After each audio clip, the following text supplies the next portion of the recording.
Patricia, many shoppers I spoke to today say that they are thinking more and more about what they are putting in their cart, putting a renewed focus on Canadian-made goods. What happens when the United States wages a trade war against its closest ally, drives its own farmers to the edge of bankruptcy, and then quietly pushes Canada to turn away from American food altogether? This is not a hypothetical question. It is the economic reality now unfolding across North America. American farmers are struggling under rising input costs, shrinking export markets, and mounting debt, while Washington signals new tariffs against Canada, the very country that supplies the fertilizer, keeping United States agriculture productive. At the same time, Canadian consumers and retailers are increasingly choosing to avoid products from the United States, including agricultural goods, not through formal sanctions, but through everyday purchasing decisions. This shift did not emerge in a vacuum. Political tensions between the two countries have intensified as many Canadians report feeling unwelcome when traveling to the United States and increasingly dismissed in public political rhetoric. The situation escalated further after President Donald Trump publicly described Canada as a so-called 51st state, a comment that many Canadians interpreted as a sign of disrespect rather than diplomacy. That moment hardened public sentiment and reinforced a growing preference to buy domestic and non-American goods. The result is a dangerous feedback loop. Tariffs raise costs for American farmers. Lost Canadian demand reduces revenues. Emergency support programs offer temporary relief, but do not restore the trust or the markets that once sustained rural America. Meanwhile, Canada continues to adjust its supply chains away from the United States, quietly but decisively. This is no longer just a story about trade policy. It is about how political language, consumer behavior, and economic retaliation intersect in ways that Washington may have underestimated. Stay with us until the end, because the final implications of this shift reveal a consequence that could permanently alter the balance of agricultural trade in North America. What makes this moment more severe is not a single tariff decision, but the way multiple pressures are now stacking on top of one another inside the United States agricultural system. For farmers, the damage is no longer theoretical. Fertilizer prices remain elevated, credit conditions are tightening, and lenders are becoming more cautious as margins thin. Every planting decision now carries higher risk. Every harvest is weighed against debt obligations that were manageable only a few years ago. In this environment, even a small disruption in cross-border trade can push operations from fragile to insolvent. At the same time, the assumption that lost Canadian demand can simply be replaced elsewhere is proving dangerously optimistic. Global agricultural markets are saturated. Competitors in South America, Europe, and Australia are already filling gaps left by the United States. Once buyers adjust their supply chains, they rarely return quickly, if at all. What emerges is a structural problem rather than a temporary setback. Tariffs do not just raise prices. They accelerate the erosion of trust, reliability, and long-standing commercial relationships. And when those relationships fracture, emergency funding cannot rebuild them. The most alarming question is not how much farmers have already lost, but what happens next if another season unfolds under the same conditions. Because buried inside the next policy move is a consequence that could reshape American agriculture far beyond this trade dispute. As the trade conflict drags on, the damage is no longer confined to balance sheets or export statistics. It is now embedding itself into the economic structure of rural America. Farming does not exist in isolation. It sits at the center of an interconnected local economy that includes equipment manufacturers, fertilizer suppliers, transportation networks, financial institutions, and small businesses that depend on seasonal income cycles. When farmers delay purchases, reduce acreage, or scale back operations, the slowdown spreads quickly. Machinery sales weaken, service contracts are postponed, loan defaults rise. Credit becomes harder to access, even for otherwise healthy operations. This pressure arrives at a moment when many rural communities have little resilience left. Years of consolidation have reduced competition. Younger workers have moved away. Essential services already operate on thin margins. In this environment, even modest economic shocks can trigger permanent losses. Once a farm is sold under distress, it is often absorbed into larger corporate structures.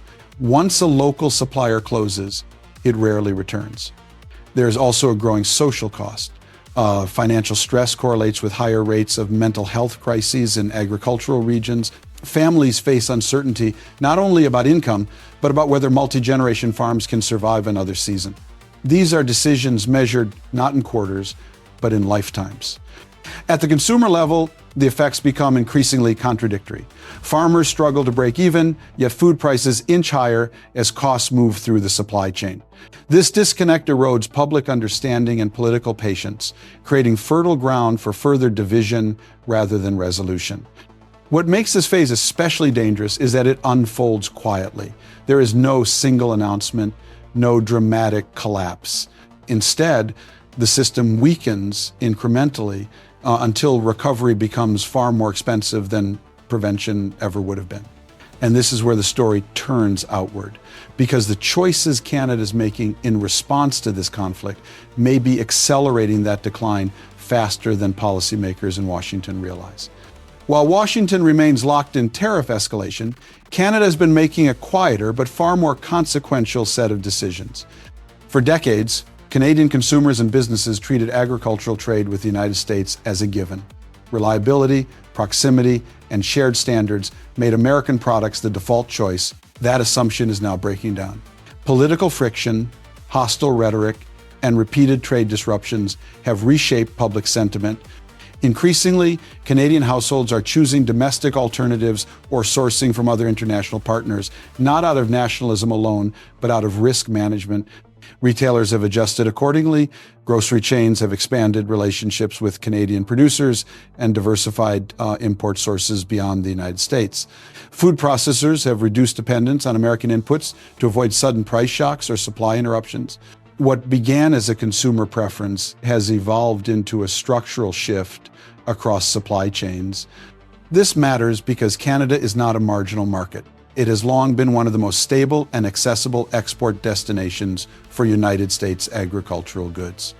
Losing ground there forces American producers into more competitive and volatile global markets, where pricing power is weaker and logistics are more complex. Once these new trade relationships are established, they do not unwind easily. At the international level, other exporters are paying close attention. Competitors in South America, Europe, and Asia see opportunity where uncertainty exists. They are stepping into gaps left by American producers, offering long-term contracts and predictable supply terms. In trade, consistency often matters more than price. The longer instability persists, the harder it becomes to reclaim trust.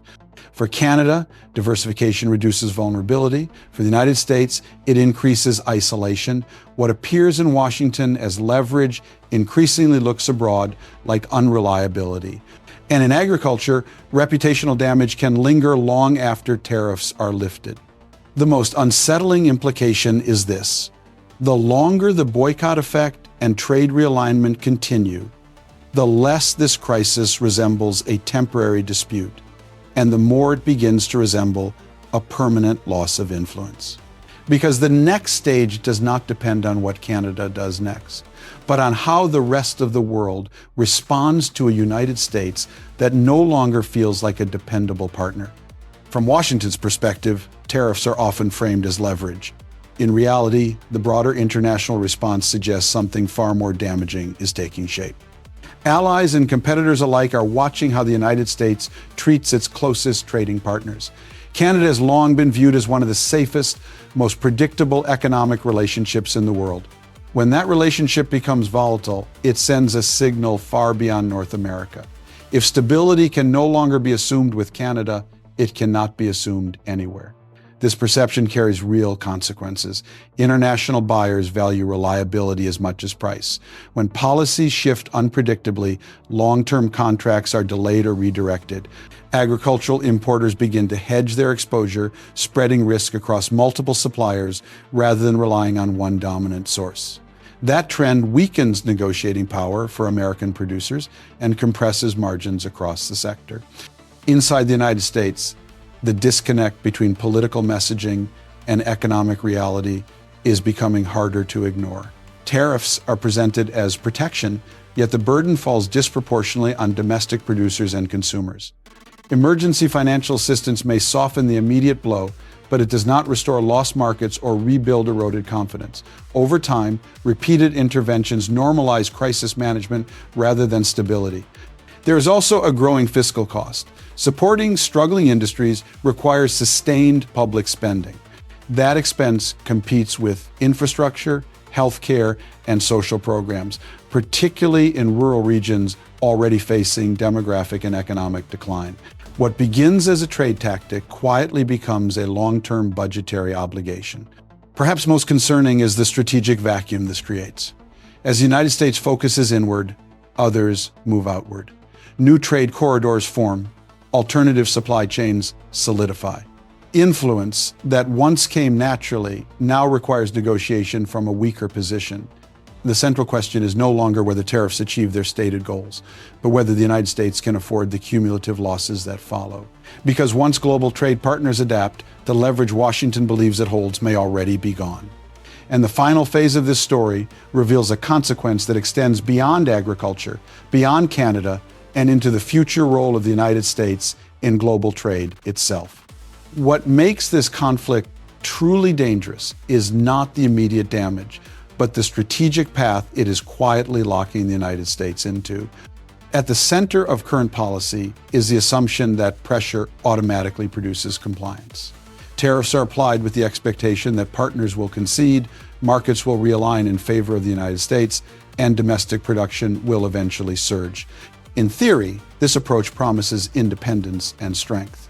In practice, it ignores how modern trade systems actually function. Agriculture is not a switch that can be flipped on demand. It depends on land, climate, infrastructure, labor, financing, and trust built over decades. When trade relationships fracture, rebuilding them requires time that struggling farmers do not have. While policymakers debate leverage, producers face irreversible decisions about selling land, reducing output, or exiting the industry entirely. Canada's response illustrates the flaw in the strategy. Rather than capitulating, it has reduced exposure. Rather than waiting for stability to return, it has diversified. These are rational economic behaviors, not acts of hostility. Yet once diversification occurs, dependence does not easily return. A supplier that proves unreliable is replaced not temporarily, but structurally. This dynamic is spreading. Other nations see what is happening and adjust accordingly. They ask a simple question: if trade can be disrupted so easily, why build long-term reliance at all? The answer they arrive at is diversification away from the United States. This does not require confrontation. It requires only patience. Domestically, the long-term consequences compound. Farmers who survive do so by consolidating, taking on more debt, or selling to larger entities. Rural communities become more fragile. Employment becomes more concentrated. Risk becomes systemic rather than isolated. When the next shock arrives, fewer independent operators remain to absorb it. Meanwhile, the political narrative grows disconnected from reality. Success is measured in announcements rather than outcomes. Short-term relief is mistaken for recovery. The deeper erosion of competitiveness is treated as background noise. Over time, this gap between rhetoric and lived experience undermines confidence not just in policy, but in institutions themselves. The most ironic outcome is that the very goal of reclaiming economic control produces greater vulnerability. A system designed to force resilience instead creates dependence on emergency support, volatile markets, and constant intervention. What was framed as strength begins to resemble fragility. And here is the twist that few are willing to confront. Once allies and consumers learn that their purchasing choices can exert more pressure than formal diplomacy, the balance of power shifts permanently. Governments lose control of outcomes they once managed through negotiation alone. Because if consumer-driven boycotts continue, if supply chains keep realigning, and if trust continues to erode, the next phase of this trade war will not be decided in Washington or Ottawa. It will be decided in grocery aisles, shipping contracts, and boardrooms around the world. And that leads directly to the final question, one that challenges the future position of the United States in global trade more profoundly than any tariff ever could. What began as a trade dispute has evolved into something far more consequential. Tariffs aimed at projecting strength have instead exposed vulnerabilities across American agriculture, rural economies, and long-standing trade relationships. Farmers face higher costs and fewer markets, communities absorb the fallout quietly, and Canada, once a dependable partner, has learned how quickly dependence can become risk. The most critical lesson is not about Canada alone. It is about how power functions in modern trade. Governments can impose tariffs, announce support programs, and claim victories, but markets remember instability. Consumers respond to disrespect. Businesses adapt to uncertainty. Once those adjustments take hold, reversing them becomes extraordinarily difficult. For the United States, the danger lies in misreading this moment as temporary. Emergency funding may delay collapse, but it cannot substitute for trust. Political rhetoric may energize supporters, but it can also alienate partners and buyers who have alternatives. And when those alternatives are established, they do not disappear when tensions cool. The uncomfortable reality is that American farmers are now caught between policy ambition and market retaliation, paying a price they did not set and cannot control. What is at stake is not a single season or a single industry, but the credibility of the United States as a reliable economic partner.